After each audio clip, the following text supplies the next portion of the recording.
அந்த அம்மன் வந்து கோயிலிருந்து வந்துச்சான். வந்து இவர் பேர் ராஜநாயகர், நாங்கள் தேவி சுவாமிகள்னு சொல்லுவோம்.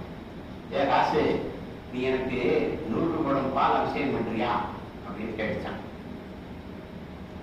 உடனே இவரு, அட கல்ல செலுத்தி உனக்கு இப்படி ஒரு ஆசையா, எப்படி காசாமி எப்படி பேசுறாங்க, அட கல்ல செலுத்தி உனக்கு இப்படி ஒரு ஆசையா, சரி எல்லாம் மனசுல தானே இருக்கு.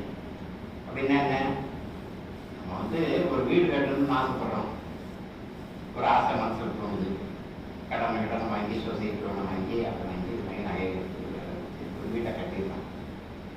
வீட்டை கட்டிட்டோன்னு ஒரு திருப்தியாக இருக்குது, சொந்தக்கார ஃப்ரெண்ட்ஸ் எல்லாம் வந்து ஆகாரமையாக இருக்குன்னு பாராட்டினான், ஒரு திருப்தி வந்து சேருது. மனசில் தொடங்கிய ஒரு எண்ணம் அது திருப்திக்காக, சாட்டிஸ்ஃபேக்ஷன், சந்தோஷத்துக்காக தான் உண்டாங்க. மனதுக்கு சந்தோஷம் வந்துச்சு. அப்புறம்